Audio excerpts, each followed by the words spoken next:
Hello guys, nandito na naman ako at ito bigyan natin ng itong kay Binibinibak ng Haring katangahan at itong katangahan kabubuhan ni Inday Sayad at nitong nila bayot bay dahil sa pinipilit nila na pwede raw magpadala ng mga eroplano sa Dubai at sa Middle East para sunduin i-repatriate yung ating mga kababayan ron. Which is napaka-risky and I doubt sa panahon ngayon ay may eroplanong papayag pa, no? So may mga info tayong nakuha guys, i-share ko lang ito sa inyo sapagkat napakahalaga rin ito, no? Bagamat ito ay issue international pero syempre marami tayong mga kababayan na apektado sa isyung ito, no?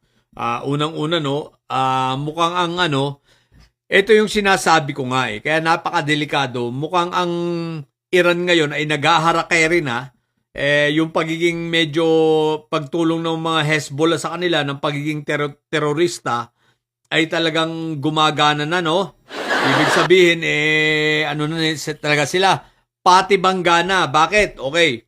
Ito, no. Ito maintindihan pa natin na talagang titirahin nila ang Dubai at kasama sa pag-atake nga nila inatake na rin nila itong Amazon Web Services, no, itong data centers ng Amazon. So ang data centers ng Amazon syempre ito yung malaking service nito nagbibigay ng internet sa Dubai, di ba? So napabagsak ng mga drones ng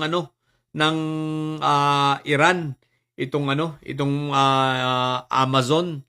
So, kaya may problema ngayon sila sa internet doon. So, mukhang ang labanan na rin dito, birahan na to ng mga internet, ng mga data, no? Siyempre, ibig sabihin, communications.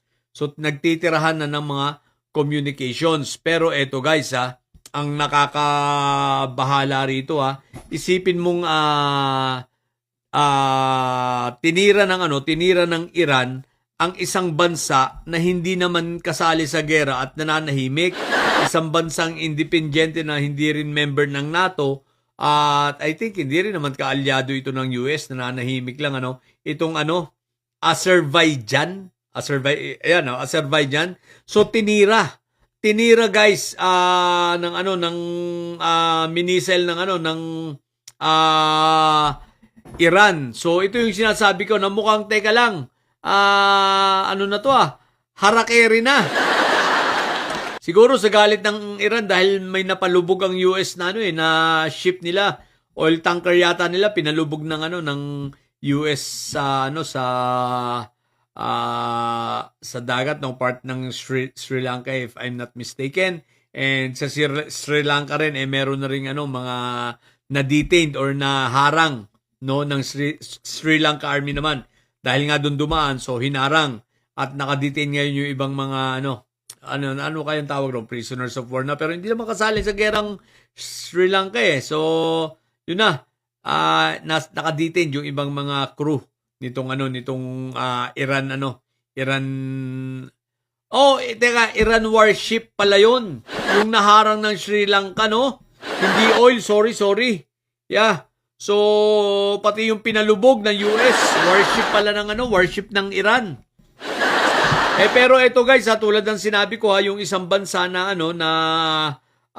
Azerbaijani minisel nitong Iran at tinuturing nilang terror attack ito, which is naman talaga may pagka-terrorista na naman kasi dahil nga sa Hezbollah, no? At the same time guys, mukhang makikialam ng NATO rito. Bakit? Dahil na-intercept ng NATO ang isang missile na papunta direkta sa anong pangalan nito? Turkey. So pati ang Turkey tinitira na. So buti na lang na-intercept ng NATO, member ng NATO ang Turkey. So mukhang makikialam ng NATO, patay durug ang Iran dito. Pero ang tinutukoy ko guys, ito ang tinutukoy ko. Ang tinutumbok ko pala guys. Ganyan nakagulo. Merong hindi lang yung ang inatake ng Iran sa Dubai ay hindi lang ang Amazon, pati yung kanilang oil depot na napakalaking oil depot ron tinamaan. So patuloy na nagliliyab yung oil depot sa sa Dubai. So talagang magulo na ito. So sa Turkish space, isipin mo kung ano-ano ng missile tinitira na ng Turkish space sa Turkish space may pumatak na ron galing sa Iran na na-intercept ng NATO. Tapos dito sa Azerbaijan, 'di ba, tinira na rin. So kung saan-saan na nanggagaling. Ngayon, binibinibak lang nga rin. Sabihin nyo nga, safe magpalipad ng eroplano mga siraulo kayo. Bayot bay, sabihin nyo nga. At sabihin nyo nga, Inday Sayad, kung safe pa rin magpalipad ng eroplano. Tatanga-tanga lang kayo. Sino ngayong airlines ang magpapaarkila at magsasabing, sige, dumaan tayo sa airspace na yan. May air war na nga nangyayari, di ba? Nasa area ng mga labanan, nagsasalubungan ng mga missile. Di ba? Yung mga pinapalipad ng Iran, sinasalubong ng missile ng NATO para hindi bumagsak kung saan ang target. At tinatarget kung ano-ano ng bansa na malapit. In short, harakere. Ngayon, anong naratibo ninyo? Matatakot na naman kayo. Sasabihin nyo, gagamitin nyo ito. Kita nyo, tinarget na ang Turkey. Tinarget na yung isang bansa na hindi naman kasali sa gera. Malamang niyan, Pilipinas lang kasunod yan dahil maraming EDCA.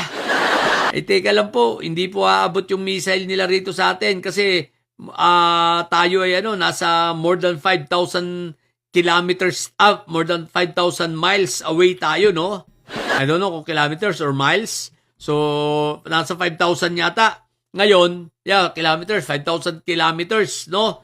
Ang layo natin, ang abot lang ng missile maximum ng Iran ay umaabot lang ng 2,500 maximum. So, kalahati lang. So, hindi tayo maaabot, mga bobo. Tsaka bago tayo tirahin, palagay ko yung Taiwan muna. Tsaka yung Japan. Pero ang Japan, mukhang sasali na sa gera ang Japan, ha? At naghahanda na sila. Ang Japan. So, marami rin daw stranded sa Persian Gulf, ha? Mga seafarers. So, sabi rito sa balita, sa itinip sa akin, binigay sa akin na info, 20,000 seafarers and 15,000 cruise passengers are stranded in the Persian Gulf. What the heck, So, eto na. Talagang magulo na. So, mag-iingat lang yung ating mga kababayan, makinig lang kayo sa ating embahada, sa mga balita. Huwag kayong makinig sa mga didilis dyan. Pero yung mga didilis, bahala kayo sa buhay nyo. Kung gusto nyo, magpatiwakal na lang kayo, magpakamatay na lang kayo dyan, okay din. Bahala kayo sa buhay ninyo dyan. Pero yung mga kababayan natin, yung mga ka-BBM natin, sumunod lang kayo sa mga instruction. Kung ano yung mga instruction ng embahada, ng mga authorities dyan, sundin nyo lang. Okay? For your safety. I'm sure medyo may problema na ngayon ng connection sa Dubai dahil nga doon sa pagkakabagsak, pagkaka-damage ng Amazon web center, no? Tama ba ako? Amazon Web Center nga, no? So yun, kaya ingat-ingat Amazon Web Services. So ingat dyan, ha? At yun lang. So, sa mga bobong didilis dyan, huwag kayo paniwalaan nyo pala si Binibiding Baklang Hari tsaka sila Bayot Bay dahil mga bobo nga kayo, maglalabas kayo dyan, maglalabas. Kung gusto nyo na magpatiwakal, gawin nyo na. Huwag nyo nang ipagpabukas. Di ba? Sa mga bobong didilis talaga kayo, manatili kayong may sayad. Ang tatay nyo ay karton. Kung may sayad, lagi high blood. Bye!